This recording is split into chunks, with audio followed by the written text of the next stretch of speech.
Selamat datang di Virtual Spoiler.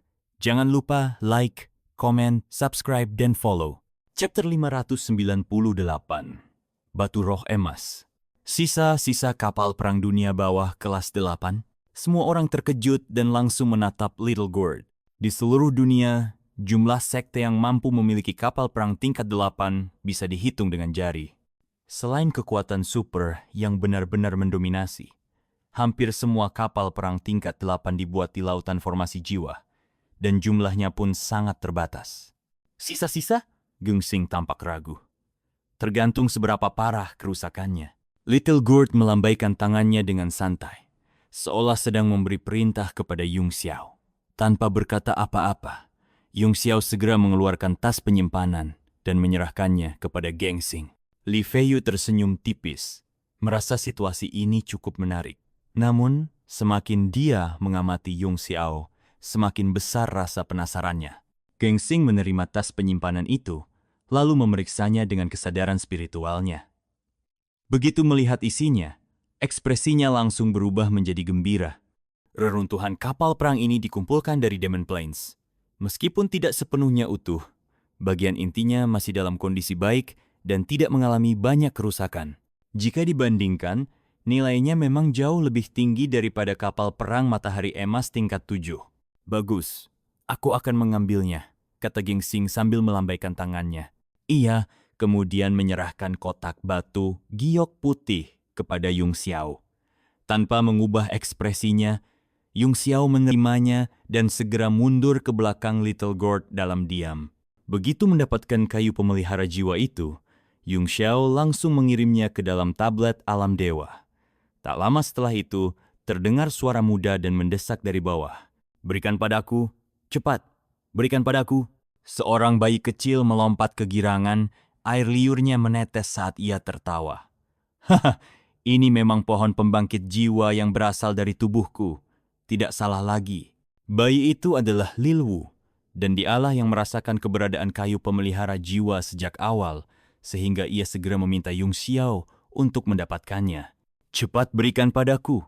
Begitu Yung Xiao mendarat di tanah, Lil Wu langsung melompat maju dan merebut kayu itu, lalu menelannya dengan penuh semangat. Hasilnya langsung terlihat. Seluruh tubuhnya mulai mengalami perubahan, seolah-olah ia telah tumbuh beberapa bulan dalam sekejap. Namun, ekspresinya segera berubah muram. Terlalu sedikit, terlalu sedikit. Dengan wajah kesal, Lil Wu menghentakkan kakinya ke tanah. Jelas, jumlahnya tidak memenuhi harapannya. Yung Xiao hanya mendengus sebelum menamparnya hingga terpental. "Perutmu terlalu sedikit, kenapa engkau tidak makan bibitmu sendiri? Benda ini sudah hampir punah di dunia seni bela diri surgawi, jadi jangan serakah." Setelah mengatakan itu, ia langsung menghilang ke dalam tablet alam dewa dalam seberkas cahaya. Di aula, Gengsing tampak sangat puas dengan kesepakatan tersebut. Ia tertawa dan berkata, "Aku sudah melempar batu bata. Sekarang giliran kalian untuk mengeluarkan batu giok kalian, bukan? Hehe, kalau begitu, biarkan aku menunjukkan ketidakmampuanku." Seorang ahli seni bela diri yang berdiri di dekat Li Feiyu mengangkat tangan kanannya. Seketika, seberkas cahaya melesat dari telapak tangannya dan menancap di tanah dengan suara zeng. Itu adalah pedang berharga dengan ukiran emas dan perak yang elegan. Di sepanjang bilahnya, 7 manik-manik berwarna berbeda tertanam dengan indah, memancarkan kilauan yang memikat. Sang ahli seni bela diri melirik sekeliling dan berkata, "Adakah yang tertarik dengan senjata mistik kelas 8 ini? Aku ingin menukarnya dengan beberapa pil obat yang dapat meningkatkan kultivasiku." Mata seorang pria tua berjubah hijau tiba-tiba menyipit tajam. Ia menatap pedang itu cukup lama sebelum berseru dengan kaget, mungkinkah ini pedang 7 warna elemen ganda milik Muyong, jadi kaulah yang membunuh Muyong?" Hati semua orang bergetar. Pedang berharga ini memang luar biasa, tetapi nama Muyong membuat mereka semua pucat ketakutan. Meskipun bukan sosok yang sangat terkenal, identitasnya cukup istimewa. Ia adalah seorang ahli dari sekte pisau. Semakin tinggi tingkat kekuatan seseorang, semakin luas lingkaran yang akan ia masuki. Oleh karena itu, banyak orang di tempat ini yang mengetahui tentang dunia bela diri tingkat kehormatan. "Omong kosong, apa yang kau bicarakan? Mengambil senjatanya bukan berarti akulah yang membunuhnya. Martial Supreme memelototi pria tua berjubah hijau itu dengan tatapan tajam, suaranya dipenuhi amarah. Senjata mistik kelas 8 ini aku dapatkan sendiri. Kalau memang aku yang membunuhnya, apakah aku masih berani menjualnya di depan umum? Apa aku sudah bosan hidup? Mata Bai Shiu berkilat penuh ketertarikan. Jelas, ia sangat menginginkan senjata tingkat tinggi itu. Namun, ia juga tahu bahwa pedang tersebut adalah barang berbahaya. Setelah mempertimbangkan dengan saksama, akhirnya ia berkata, "Semua orang di sini menjadi saksi. Jika aku membeli pedang ini, maka kematian Muyong sama sekali tidak ada hubungannya denganku. Bagaimanapun juga, reputasi sekte pedang terlalu mengerikan. Meskipun mereka semua adalah ahli bela diri tingkat Martial Supreme, di mata sekte pedang, mereka tak lebih dari semut yang bisa dihancurkan kapan saja." Setelah sedikit ragu, Bai Shiu bertanya, apakah pil naga tunggal biduk selatan bisa ditukar dengan pedang ini?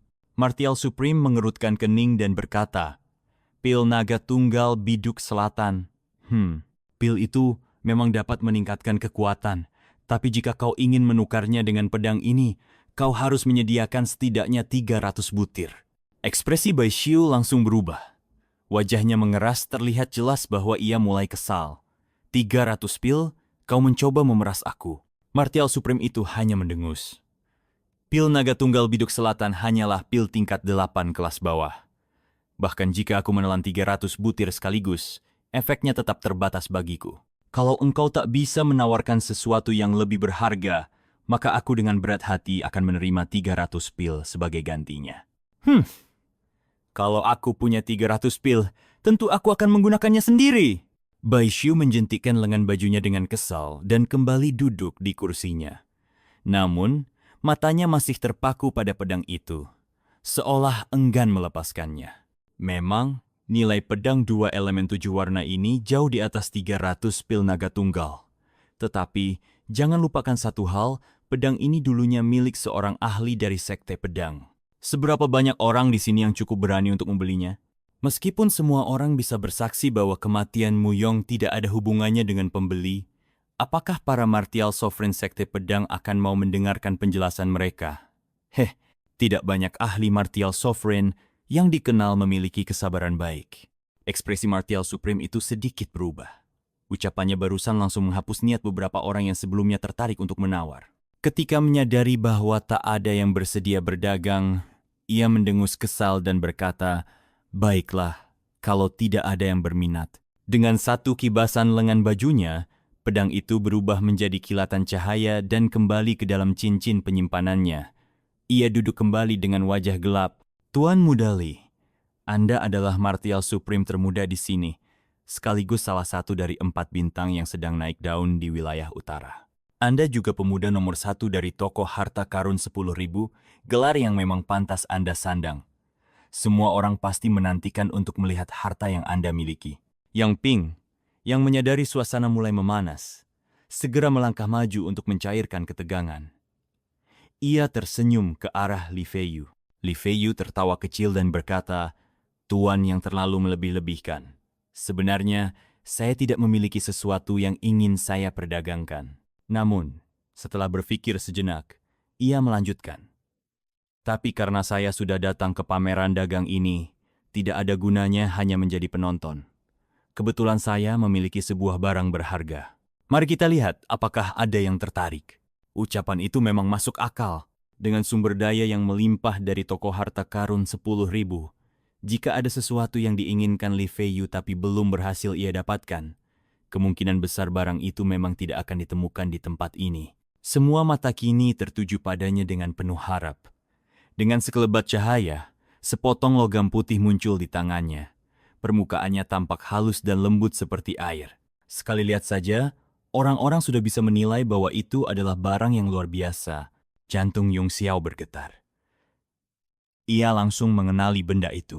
Little Gourd berbicara dengan suara dalam, aku ingin tahu bagaimana saudara Li ingin memperdagangkan benda ini. Oh, Tuan Muda Yun, Anda mengenalinya hanya dengan sekali lihat? Li Feiyu melirik Yung Xiao dengan senyum santai, tampaknya tidak tertarik pada reaksi boneka Little Gourd. Ya, kebetulan saya tahu. Apa itu? Ujar Little Gourd. Apa sebenarnya benda itu? Jangan buat kami penasaran. Cepat katakan saja. Semua orang mulai mendesak dengan rasa ingin tahu. Bibi Jiu juga tampak terkejut. Tuan Mudayun, sepertinya bukan kebetulan Anda mengetahui tentang kayu pemelihara jiwa. Anda memang memiliki pemahaman yang sangat tinggi tentang berbagai jenis material. Bahkan, Anda juga mengenali batu roh logam. Batu roh emas? Ini adalah batu roh emas? Ekspresi semua orang langsung berubah drastis. Wu Zun, yang sebelumnya menawar pedang berharga, tiba-tiba membuka matanya lebar-lebar. Tatapannya penuh keserakahan saat menatap batu roh emas seukuran telapak tangan itu. Orang-orang lain juga menunjukkan ekspresi serius. Bibi Jiu menjelaskan dengan suara rendah. Batu roh logam ini memiliki sifat dasar elemen emas, tetapi karakteristiknya menyerupai air. Ia bisa diremas dan dibentuk sesuka hati tanpa kehilangan sifat aslinya.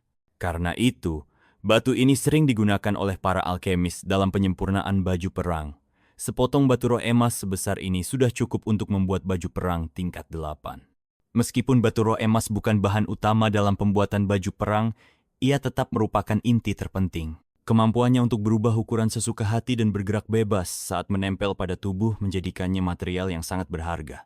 Tak heran jika batu ini dianggap sebagai bahan mentah paling penting dalam penyempurnaan baju perang. Haha, Tuan Mudali benar-benar tidak mengecewakan. Bahkan, Yang Ping pun tergoda oleh harta semacam ini. Saya penasaran, apa yang Anda inginkan sebagai gantinya? Yang Ping memang menunjukkan ketertarikannya. Bagaimanapun, bagi seorang seniman bela diri, baju perang adalah harta yang sangat berharga, sesuatu yang bisa menjadi penyelamat nyawa. Namun, tidak semua orang memiliki kesempatan untuk mendapatkannya. Terutama bagi mereka yang berada di level ini, mengumpulkan seluruh bahan baku untuk membuat baju perang sudah sangat sulit. Bahkan jika mereka berhasil mendapatkannya, masih ada tantangan lain, menemukan alkemis tingkat 8 yang bersedia membantu menyempurnakan baju perang tersebut. Oleh karena itu, ketika mereka melihat batu roh emas di hadapan mereka, hampir semua orang tergoda. Ini hanya perhiasan kecil. Aku sendiri tidak tahu harus menukarnya dengan apa, ujar Li Feiyu sambil tersenyum. Jadi, silakan keluarkan apapun yang kalian miliki. Selama aku menyukainya, aku akan menukarnya. Bibi Jiu terkekeh, namun tidak berkata apa-apa. Orang-orang dari toko harta karun memang kaya dan berpengaruh, tapi mereka juga sangat cerdas. Kata-kata Li Feiyu terdengar santai, tapi jelas bahwa ia sengaja memancing semua orang untuk mengeluarkan harta terbaik mereka. Dengan cara ini, setiap orang harus mengungkap kartu truf mereka. Seperti yang diduga, setelah mendengar ucapan Li Feiyu, Yang Ping sempat ragu sejenak sebelum akhirnya mengeluarkan liontin batu giok. Aku ingin tahu, apakah Tuan Mudali tertarik dengan giok spiritual tipe kayu milikku ini? Oh, itu adalah giok spiritual elemen kayu dari 5 elemen giok rohani. Bibi Jiu tampak terkejut. Saya tidak menyangka Tuan Yang Ping memiliki harta seperti ini. Dari segi nilai, giok spiritual ini memang tidak kalah dengan batu roh emas. Terutama bagi para pembudidaya elemen kayu, benda ini sangat berharga. Meskipun tidak bisa dibandingkan dengan elemen bermutasi dari 5 elemen, giok spiritual ini terbentuk setelah energi elemen kayu meresap ke dalam biji dan terakumulasi selama bertahun-tahun. Keberadaannya sangat langka. Begitu giok spiritual elemen kayu itu muncul, sebagian besar orang yang hadir langsung kehilangan semangat. Jelas, mereka tidak memiliki barang sebanding, atau mungkin memilikinya tapi enggan menukarnya. Li Feiyu tetap terlihat tenang dan santai. Ia tersenyum tipis, lalu berkata, "Jika Bibi ke-9 mengatakan demikian, maka pertukaran ini bisa kupertimbangkan. Selama tak ada yang menawarkan sesuatu yang lebih menarik bagiku, aku akan menukarnya dengan giok spiritual elemen kayu milik Tuan Yang Ping." "Tuan Mudayun, apakah Anda tertarik dengan batu roh emas saya?" tanyanya. "Tidak." Jawaban dari Little Gourd itu begitu singkat dan langsung, membuat Li Feiyu tak bisa menahan senyum canggung. Dalam hal harta, tentu saja pulau kebebasan kami tidak bisa dibandingkan denganmu. Namun, kami memiliki beberapa barang khas yang mungkin menarik minat Tuan Mudali. Bitan akhirnya angkat bicara. Setelah bertukar pandang singkat dengan Yingbo, dia mengeluarkan sepotong karang merah menyala dari cincin penyimpanannya. Sambil memegangnya di tangan, dia tersenyum dan berkata, "Saya penasaran, apakah kepala keluarga Mei yang terkenal bisa mengenali harta dari kedalaman Laut Utara ini?" Terima kasih sudah mendengarkan Virtual Spoiler. Sampai jumpa di pembahasan berikutnya.